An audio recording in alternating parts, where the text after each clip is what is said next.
Former food service worker in Detroit recorded spitting on a pizza, won't have to spend any time in jail. 21-year-old Jalen Curley took a plea deal, receiving probation instead. He'll be required to take an anger management class as part of the deal. Curley was facing up to 4 years in prison for spitting on the food at the Detroit Tigers Stadium a couple of months ago.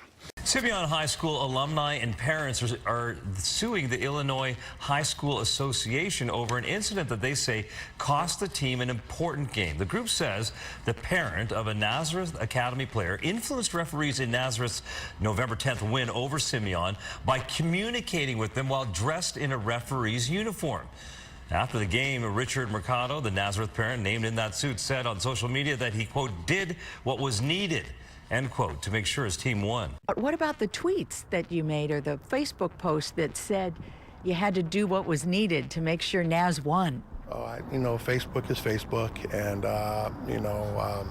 probably things that I should not have said. The Illinois High School Association says the referees working during the Nazareth-Simeon game a couple of weeks ago were not influenced in any way. Simeon filed for an injunction arguing a Nazareth player's parent dressed in a referee's uniform tried to sway the other refs' calls.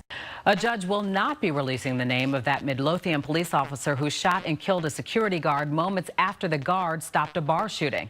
The district judge denied a request by Jamel Roberson's family to release the name of the officer who shot him today. Elsewhere in the news today, a South Suburban security guard laid to rest 2 weeks after he was shot and killed by a police officer. And while his family and friends are saying goodbye, they are still fighting for justice. And community activists in the southwest suburbs used this Black Friday to send a message. They're demanding justice for the shooting death of Jamel Roberson. We got to fight back. A small group of activists led by local clergy marched through Midlothian's main business corridor this afternoon. Some with grace and favor. Activists say they will continue to increase pressure on authorities until an independent investigation is launched by the state's attorney's office. The murder of one of our community heroes will not be swept under the rug. We would like to demand that this officer is indicted and arrested and fired. Dramatic video shows a man opening fire on 3 people walking past a bus stop in Houston, Texas. Police released the tape, hoping someone out there can identify the shooter. 2 men were hurt in the shooting.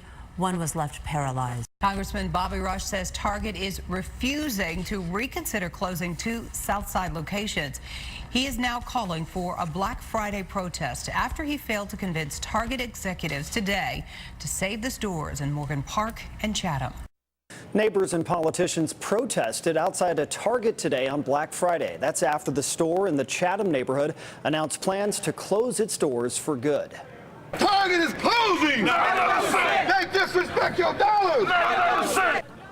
Some shoppers were unaware that Target is going to close this location on 87th and Cottage Grove, as well as the one in the Morgan Park neighborhood in February.